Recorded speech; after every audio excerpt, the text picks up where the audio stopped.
Tapi kalau tanda tangan biasanya kalau di tanda tangan tuh sampai biar nama kita tuh nggak kelihatan gitu, nggak tahu namanya tuh pokoknya tersulit gitu. Tapi kenapa kalau tanda tangan kok boleh sih? Kucing, bintang. Berarti kalau kita ngelihat antara tulisan dan tanda tangan, mana yang lebih dikasih lebih bebas. Ya. Kalau ngelihat historinya, ya itu ya salah satu. Kalau zaman dulu, tanda tangan awal-awal dulu itu kan pakai cincin. Nah, coba Kang Afif nih kalau misalkan tanda tangannya yang seperti ini.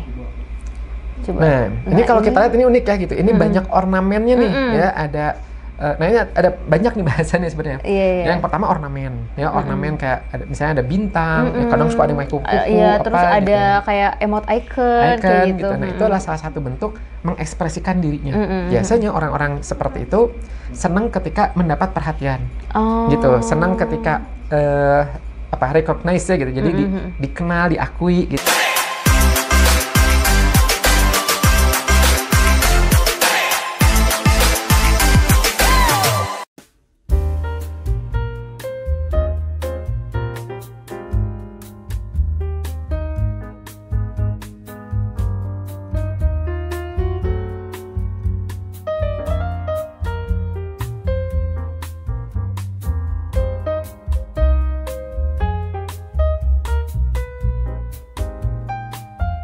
Oke, halo teman-teman semua, balik lagi di Grapocast bersama saya Dania dan Afif. Wih, nah teman-teman kepikiran nggak sih kalau tanda tangan itu nggak cuman sekedar coretan biasa? Nah, itu biasanya tuh ada artinya ya Kang Afif ya? Betul banget. Nah, karena video kali ini kita akan bahas apa Kang Afif? Tentang tanda tangan, dan ini biasanya salah satu yang sering ditanyain sama orang-orang luar sana. Yes, bener. Kang, kalau tanda tangan seperti ini artinya apa gitu Kang, bahkan ya? suka ada juga yang suka nanya, Kang, bantuin dong, arahin saya ubah tanda tangan supaya rezekinya berubah, katanya gitu. Oh, Oke, ini kita bahas ya. Iya, Kita bahas nanti ya, kita tanda bahas tangan. pada episode kali ini. Nah, Kang Afif, nah kan karena banyak juga yang nanya ya tadi ke Kang Afif, apa ya namanya, kok ubah nih tanda tangan biar apa tadi, biar rezekinya sukses, biar rezekinya gitu. apa gitu. Nah, tapi kalau tanda tangan itu membaca karakteristik seseorang juga Kang Afif. Iya, betul. Gitu. Jadi, nah, kita di opening ini kita kasih tahu dulu ya bahwa materi yang akan kita bahas di Grapocast kali ini yaitu adalah tentang makna dari tanda tangannya. Yes. Nah, di luar sana suka ada juga yang membahas tentang yuk ubah tanda tangannya apa dan sebagainya. Itu mah tidak kita bahas di podcast ini karena itu bahasannya panjang banget dan mungkin di lain kesempatan. Iya. Nah, sekarang kita kembali ke pertanyaan barusan. Ya, apa pertanyaannya? Pertanyaannya adalah tanda tangan itu membaca karakteristik seseorang juga Kang Afif. Perfect, betul banget. Tapi apa perbedaannya dengan karakteristik di tulisan tangan Kang Afif? Nah, betul. Oke, sebelum kita masuk ke penjelasannya, kita cuma mau bahas ini dulu. Ketika, ini Anda juga ambil bayangkan ya teman-teman ya gitu, di sini, ketika membuat tanda tangan, Yes. itu coba membuat tanda tangan sama membuat tulisan tangan, mana yang lebih dikasih kebebasan? Coba kalau dari Dania aja, mana yang lebih dikasih kebebasan? Tanda dua-duanya? Dua-duanya bebas ya? Dua-duanya. Sekarang mana misalnya gini, misalnya namanya kan Dania, Dania Restu, gitu. Ketika nulis, boleh nggak diubah nulisnya namanya menjadi namanya siapa, kemudian ditulis namanya Andin misalnya, boleh nggak? Di tanda tangan? Di nama, misalnya di nama. lagi ngisi form nih, lagi ngisi form, ya gitu. Namanya kan Dania Restu ya. Kemudian nulisnya itu ditulis nama Andin Santi Putri. Boleh nggak? Enggak. Nggak boleh ya? Enggak boleh. Kenapa nggak boleh? Nah, itu nanti penipuan dong. Jadinya malah nggak sesuai kan? Iya. Gitu bukan? Sekarang aku mau nanya. Misalnya kasus kedua nih. Di dalam form Dania nulisnya sesuai nama. Dania Restu. Kemudian waktu tanda tangan Dania, tanda tangannya itu adalah tanda tangan Dania itu Andin. Boleh nggak? Jadi teman-teman sambil mikirin ya, boleh nggak nih kalau ada kejadian seperti itu? Boleh-boleh aja sih kayaknya. Boleh-boleh aja? Boleh-boleh aja. Sekarang coba, ketika waktu tanda tangan, nggak nulis Dania, nggak nulis Andin, tapi nulisnya adalah bintang. Jadi gambar bintang gitu tanda tangannya. Boleh nggak? Boleh. Seorang Dania punya tanda tangan itu bintang. Boleh, boleh. Boleh? Boleh. Boleh nggak kalau tanda tangannya itu misalnya karena Dania itu suka sama ikan, ya, ngefans banget sama, seneng banget ikan, atau kucing misalnya, kucing ya, kucing. sama ikan. Kucing Iya, misalnya kucing, gitu. misal. Ini tanda tangan tuh ada kayak kucing-kucingnya gitu. Iya, Boleh atau paunya gitu ya. Paunya, boleh nggak? Boleh, boleh. Meskipun nggak ada tulisan nama Danianya. Boleh, boleh. Boleh ya? Berarti kalau kita ngeliat di sini, sekarang nanya kenapanya dulu. Kenapa? Kalau tadi kan tulisan nggak boleh tuh berubah jadi Andin dan sebagainya, kan nanti jadinya kayak misleading, ya kan gitu. Jadi kayak nggak sesuai. Tapi kenapa kalau tanda tangan kok boleh sih? Kucing, bintang, bahkan nulis tanda tangannya Andin, itu kok boleh sih? Kenapa? Karena kalau misalkan ngeganti nama ya itu kan penipuan, Kang Afif. Penipuan ya. Tapi kalau tanda tangan biasanya kalau di Indonesia kali ya gitu ya, di Indonesia tuh tanda tangan tuh sampai biar nama kita tuh nggak kelihatan gitu, nggak tahu namanya tuh, pokoknya tersulit gitu. Nah, kadang-kadang orang tuanya suka bilang, bikin supaya susah ditiru gitu. Iya, nah susah ditiru gitu. Nah, tapi sebelum ke situ, berarti kalau kita ngelihat antara tulisan dan tanda tangan, mana yang lebih dikasih lebih bebas? Ya, berarti tanda tangan. Tanda tangan ya, tanda tangan itu mau bikinnya cuman garis aja, mau bikinnya saya ngefans misalnya sama siapa ya, sama Michael Jordan misalnya, saya tanda tangannya jadi Jordan, bahkan namanya Afif, boleh-boleh aja, ya kan gitu. Nah, sehingga, sekarang kembali ke pertanyaan awal, apakah tanda tangan itu menggambarkan personality juga? Jawabannya lah iya, cuman maknanya berbeda. Tanda tangan itu dia menggambarkan ideal self. Dikasih kebebasan, sok kamu mau seperti apa, silahkan tuangkan, dia bikin kreasi, nanti coba saya mau ubah kayak gini, ubah gini, sampai dirasa sesuai sama personality-nya. Gitu. Kalau tulisan, meskipun tadi ada unsur kebebasannya juga, ya boleh mau tulisannya gimana, boleh bebas, tapi ada unsur aturan yang lebih bakunya. Gitu, jadi Bandung ya harus antara BANDUNG atau BDG atau apa, udah ada aturannya. Afif ya AVIV, nggak boleh Afif berubah menjadi hari, jadinya orang-orang misleading gitu. Jadi tulisan itu ada aturannya. Nah, oleh karena itu kalau tulisan disebutnya adalah actual self, tanda tangan ideal self. Nah, kalau lebih mudahnya itu supaya mudah bayangin, Kang, itu apa? Bingung istilahnya. Ibaratnya mah kayak buku. Jadi kalau buku itu tanda tangan itu cover booknya yang ingin ditampilkan ke publik, tulisan itu isi bukunya. Nah, sekarang pertanyaannya nih, mana yang lebih bagus? Covernya ngasih tahu bahwa buku matematika, isinya buku bahasa Indonesia, bahasa Inggris, atau buku biologi, ya? Atau covernya ngasih tahu buku matematika, dalamnya buku matematika juga? Bagusnya dua-duanya sama kan gitu. Nah, maka nanti dalam kepribadian pun gitu, disebutnya tuh integrasi kepribadian. Yang bagus itu adalah yang karakteristik tulisan, jadi mulai dari tulisan dulu nih aktualnya, tulisan dengan karakteristik tanda tangannya itu selaras. Misal contohnya tulisannya miring ke kanan, rada kecil-kecil misalnya gitu ya, udah gitu ngalir, tanda tangan juga sama, miring ke kanan gitu misalnya ya, nggak gede-gede banget gitu, ngalir. Nah, itu berarti proporsional, berarti integrasi antara apa yang ingin dia tampilkan dengan realnya itu selaras. Sama. Tapi sebaliknya kalau misalnya berbeda, misal tulisannya gede-gede, tanda tangannya kecil, nah tulisannya miring ke kanan, tanda tangannya miring ke kiri, wah itu beda banget tuh. Berarti ada indikasi konflik personality dalam dirinya. Nanti perlu digali tuh kenapanya, apanya, dengan biasanya dengan interview ya, dengan anamnesa, gali di dalam apa nih yang membuat orang ini kok berbeda gitu.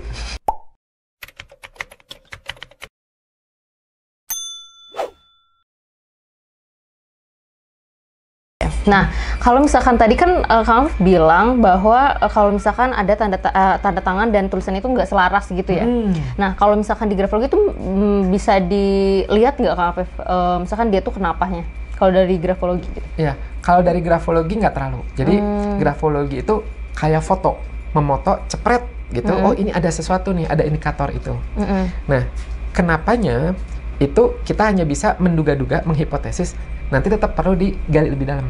Ada tes lain gitu. Ya, tes lain atau di interview, ya di anamnesa namanya itu. Jadi digali lebih dalam latar belakang keluarganya, pola asuhnya, atau lingkungan sosialnya, atau seperti apa gitu, atau konsep dirinya, self esteemnya gitu. Yang membuat dia itu kenapa akhirnya keluar nih foto seperti ini, gambaran seperti ini. Tapi kalau misalkan pernah nggak Kang Afif kasus kayak gitu, terus biasanya itu tuh kenapa? Si konflik itu tuh apa yang ini pengaruhnya? Biasanya sih rata-ratanya itu kayak misal gini, itu salah satunya gini, kan dipengaruhi atau gambaran dari grafologi itu kan ada banyak. Salah satunya self confidence, percaya diri. Nah itu berhubungan sama tanda tangan juga tuh. Nah self confidence ini, percaya diri ini, dia tuh terbentuk oleh 3 hal. Self concept, self esteem, self efficacy.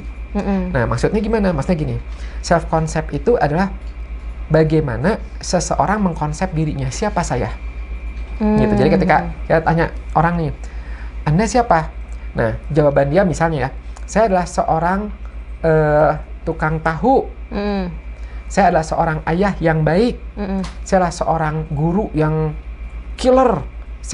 Nah, itulah konsep dia. Bagaimana dia menilai dirinya. Ya. Misalnya, siapa Anda? Nah, Anda coba tuh ya, siapa ya saya gitu. Siapa Dania gitu. Saya siapa ya gitu. Nah, itulah pertama self concept. Nah, yang kedua self esteem. Self esteem itu penghargaan diri. Kalau orang itu, jadi seberapa tinggi atau seberapa rendah orang itu menghargai dirinya sendiri. Kalau orang itu self esteemnya terlalu rendah, maka dampaknya adalah orang ini nantinya tuh merasa dirinya tidak berharga. Saya mah tuh siapa? Saya mah bukan siapa-siapa dan sebagainya. Sebaliknya, kalau self esteemnya terlalu tinggi, jadinya nanti disebutnya kayak sombong, merasa dirinya tuh segalanya. Gue gitu. Ya. Nah, yang bagus nanti tengah-tengah. Nah, yang ketiga, self-efficacy. Self-efficacy itu adalah keyakinan, perasaan yakin dia bisa nggak nih melakukan sesuatu, bisa nggak menghasilkan outcomes positif misalnya. Sama, kalau orang itu self-efficacy-nya terlalu rendah, maka dia akan merasa dia tuh nggak bisa ngapa-ngapain. Yuk belajar les bahasa Inggris yuk, supaya nanti bisa ngomong bahasa Inggris. Saya emang nggak bisa. Yuk belajar coding yuk supaya nanti bisa bikin program. Saya emang nggak bisa gitu. Sebaliknya kalau self efficacy-nya tinggi, dia merasa bisa. Wah itu gue aja lah, gue bisa, meskipun dia nggak bisa gitu. Jadi perasaan. Nah, ketika tiga-tiganya bagus, maka PD-nya bagus. Maka nanti biasanya tulisan tanda tangan itu oke. Tapi ketika ini yang nggak bagus, nanti akan kelihatan salah satunya dari integrasinya itu. Nah, berarti muncul pertanyaan yang tadi jawabannya. Apa nih yang membuatnya? Biasanya ini dipengaruhi macam-macam. Bisa penilaian dari eksternal, bisa dari diri, bisa dari lingkungan, dibully, self esteemnya jadi drop bisa. Atau dari orang tua, bisa terlalu dicuekin anaknya, bisa gitu. Self concept bisa. Contoh, anak laki-laki ya gitu. Sebenarnya baik-baik aja, kuat dan sebagainya. Tapi orang tuanya suka bilang, kamu perempuan yang lemah. Konsep lama-kelamaan bisa jadi dia, oh ya saya lemah, oh saya perempuan, bisa jadi, ini kan gitu. Gitu ya. Sama self efficacy, gitu. Kamu mah nggak bisa, kamu nggak akan bisa. Oh itu susah loh, itu cuma untuk orang-orang itu loh. Kebentuk ini rendah. Jadi itu tuh bisa ngaruh. Nah nanti dampaknya bisa kelihatan di tulisan. Di tulisan. Gitu. Makanya nanti bisa ya perbedaan antara si tulisan dan tanda tangan itu ya gitu.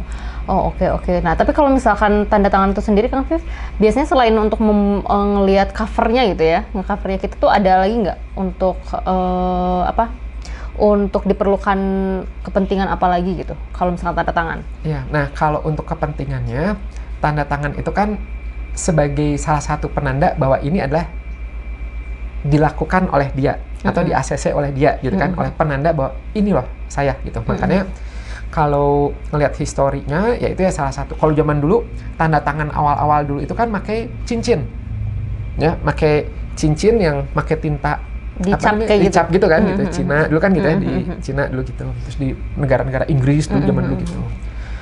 Terus udah gitu, akhirnya berkembang ya kan gitu. Jadi lama-kelamaan kesini itu ya pakai tanda tangan, pakai pulpen. Meskipun kalau di Jepang ada tuh yang cap tanda tangan itu ya, apa namanya tuh lupa tuh, yang cap gitu.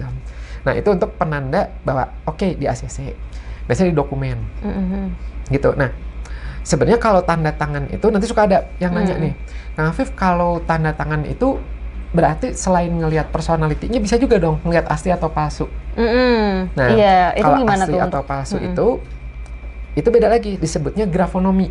Oh, Gitu, grafonomi itu iya. memang salah satu cabang ilmu yang membahas tanda tangan itu asli atau palsu. Jadi ini tuh sebenarnya si pemilik tanda tangan ini atau bukan Betul, gitu ya? gitu. Gitu. Nah, kalau itu mah tidak membahas kepribadiannya. Oke, Gitu. Nah, berarti kalau grafonomi itu kalau misalnya penasaran seperti apa ada di grafonomi.id ya, gitu. Yes, itu mungkin kalau misalkan ada kasus-kasus apa sih kalau grafonomi sama Biasanya pemalsuan tanda pemalsuan tangan, surat di kontrak, dokumen-dokumen gitu dokumen, ya? betul. Oh, oke. Nah, Kang Afif kan tadi juga tanda tangan tuh kan bisa menganalisis kepribadian gitu, karakteristik. Nah, apa sih yang dilihat atau yang dianalisis si tanda tangan itu? Apakah dari bentuknya atau misalkan kalau di aspek-aspek lain kan misalkan tajam atau membulat atau ada aspek tertentu, mungkin kalau misalkan kita mau menganalisis tanda tangan, Kang Afif? Iya. Jadi kalau tanda tangan itu ada 10 indikator yang dianalisa. Oh, gitu. ada 10 juga 10. ya? Dan ini kalau misalnya teman-teman ada yang mau penasaran ya gimana sih caranya 10-10-nya itu udah ada ya. E-booknya ada, e-course-nya juga ada. Ya mungkin bisa lihat di deskripsi ya gitu, kalau misalnya mau silahkan, ada 10 tuh. Nah yang pertama itu adalah contohnya arah tarikan. Arah tarikan tuh gini, kalau kita perhatikan ada orang yang kalau bikin tanda tangan tuh tarikannya atas bawah, ada kiri kanan. Atas bawah tuh berarti seret gitu. Kalau kiri kanan ya gitu. Ya. Nah, ketika atas bawah lebih dominan, biasanya itu menggambarkan ideal self-nya, lebih banyak interaksi tuh antara pikirannya sendiri, perasaannya sendiri gitu. Lebih ke idealis. Tapi kalau kiri kanan lebih dominan, biasanya tuh lebih menggambarkan antara saya dan Anda, kita bersama, sosial gitu, itu satu. Terus udah gitu yang kedua misalnya, nanti dilihat apakah dia itu lebih banyak tajam-tajam atau lebih banyak bulat-bulatnya. Mengalirnya. Kalau lebih banyak tajam-tajam berarti lebih menggambarkan dia tipe yang analitis, yang investigatif, yang rasional, yang logik, yang pokoknya by reason, alasan dan sebagainya. Tapi kalau misalnya lebih banyaknya bulat-bulat ya atau mengalir gitu, berarti lebih banyak emotion, lebih banyak perasaan. Gitu. Nah, nanti dikombinasikan. Sama ya gitu ya. Nanti dikombinasikan. Tajam, misal atas bawah. Misal si A nih, atas bawah tajam, si B atas bawah cenderung bulat-bulat. Nah, itu beda. Yang A itu idealismenya by reasoning banget, yang B idealis tapi dia by subjektif. Iya. Gitu. Kiri kanan sama, ada yang kiri kanannya si A misalnya, kiri kanannya tajam-tajam, set gitu. Si B kiri kanannya bulat-bulat. Berarti dua-duanya ada sosial, tapi yang A ini sosialnya lebih ke tadi reasoning lagi, alasan lagi. Kenapa saya harus berteman sama ini? Kayaknya nggak deh, mendingan sama ini aja. Yang ini gitu. Lebih banyak gitunya. Ya. Banyak pertanyaan kenapa gitu. Kamu dari mana gitu? Coba tunjukin send location. Nah, gitu tajam-tajam tuh. Reasoning, alasan, investigasi. Kalau bulat-bulat itu lebih ke sosial, supel kan gitu, emotions gitu. Nah itu dua di antaranya ya. Nanti kalau mau lebih lengkapnya cek di deskripsi ya. Yes. Berarti juga tadi bisa ngelihat dari tarikannya, terus tajam atau atas bawah gitu kan. Berarti ada aspek-aspek tertentu ya kalau untuk analisis tanda tangan. Betul. Nah, Kang Afif, kalau misalkan nih ada tanda tangannya tuh lebih besar dari tulisannya. Itu artinya apa? Ya, berarti ini dengan asumsi lebih besarnya berlebihan ya. Kan kalau lebih besarnya sedikit mah masih nggak apa-apa. Nah, kalau berlebihan berarti orang itu apa yang ketika masuk ke lingkungan baru, ya ketika ketemu orang baru, inginnya tuh menampilkan dirinya dulu. Kan besar tuh kayak minat sosial, extrovert, apalagi besar diikutin ornamen-ornamen tuh ada love-nya misalnya, ya ada kupu-kupunya, ada apanya gitu. Wah, itu akan nunjukin rame. Tapi realnya itu adalah dia kan kecil. Tadi tulisannya kecil ya gitu. Berarti tungguin aja 5 menit, 10 menit gitu, nanti akan kelihatan aslinya dia akan mulai menarik diri. Gitu. Cara untuk melihat si arti kepribadiannya gitu ya Kang Afif ya.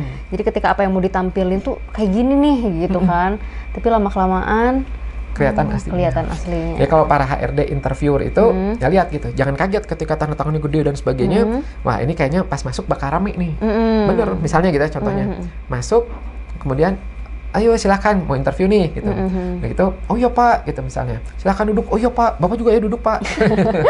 Nah, gimana kabarnya? Baik Pak, Bapak gimana? Nah itu besar. Nah kita lihat ini tulisannya kecil nih gitu. Oke, tanyain ya sebentar, lama-lama dia mulai pelan gitu. Nah, ada yang langsung kelihatan dalam jam itu, ada yang kelihatannya setelah 3, 4, 5 hari kemudian. Jadi kayak misalnya, juga ya? Jadi kayak misalnya udah diterima nih, pas diterima, hari ke-1 kelihatannya ramai masuk ruangan, hari kedua, ketiga, keempat, 5, udah gitu udah dia kayak nyepi aja, mojok gitu sendiri atau berdua gitu. Tidak terdengar suaranya gitu ya? Gitu Oke. Nah Kang Afif nih, ini ada beberapa tanda tangan yang mungkin penasaran nih, ini tuh artinya apa, dan ini cukup berbeda biasanya pada tanda tangan umumnya. Nah ini contohnya, nah ini kan tanda tangannya dia membulat ke ke melingkari tanda tangannya gitu Kang Afif. Ini unik banget sih Kang Afif. Ini kenapa ya artinya? Ya jadi tanda tangan tuh pertama ada gini, tanda tangan tuh unik banget ya. Kalau tadi kan aku bahas tuh buat tanda tangan ada 10 indikator yang bisa di ini analisis. Nah, nanti setelah 10 ini ada lagi bahasan yang sangat kompleks yang sampai berapa belas atau berapa puluh itu, yaitu adalah tanda-tanda unik dalam tanda tangan. Contoh misalnya gini. Kayak kalau ada garis bawah berarti apa? Sovereign lion. Gitu kan gitu. Kemudian kalau misalnya ada lingkaran kayak gini, ini kan ditutup banget nih. Nah, itu apa? Nah, itu adalah elemen-elemen pada tanda tangan. Contoh misalnya di sini. Kalau di sini kita lihat itu kan tanda tangan di tengahnya, anggap aja itu misalnya namanya siapa? Chin misalnya gitu ya. Cynthia misalnya. Udah nulis Chin, udah gitu dia bikin lingkaran besar yang menutup. Nah, yang menutup itu disebutnya defense. Jadi kayak kalau para grafolog kalau baca buku-buku grafolog klasik tuh itu menyebutnya bahwa itu seperti dia itu membuat barrier tuh membuat kayak tameng gitu ya, kayak batasan dengan dunia sekitar. Jadi kayak menutup dari dunia sekitar. Ada sesuatu yang dia sembunyikan gitu. Bahkan itu tuh sampai hampir melingkar kayak gitu ya? Defense. Gitu. Oke. Berarti itu, berarti selain tadi kita teman-teman nih bisa belajar 10 indikator itu, berarti ada plusnya gitu ya? Ada plusnya, betul. Untuk melihat tanda tangan yang unik-unik. Unik, betul. Gitu, oke. Nah, kalau ini, Kang Afif, tanda tangannya. Ini cukup simple gitu ya? Kalau ini kayaknya umum ya gitu. Jadi kayak misalnya itu. Nah, ini bisa macam-macam nih ya. Kalau dari yang 10 itu banyak yang digali. Contoh, dia kalau kita ikutin pakai pulpen, dia pakai jari gitu, dia pertama atas bawah, terus atas bawah gitu, meskipun kecil. Kemudian ujungnya ke kanan. Nah, berarti ini tipe yang awalnya atas bawah, ujungnya kiri kanan. Berarti ketika dia masuk ke lingkungan baru, itu dia akan menunjukkan idealisme dirinya sendiri dulu. Gitu. Entah itu ngelihat lingkungan, ini apa nih, dia nunjukin idealismenya dulu ya. Nanti seiring dengan waktu dia akhirnya mudah untuk berbaur. Gitu, jadi nggak yang langsung gitu. Itu enggak. Nah, itu adalah tipe-tipe gini.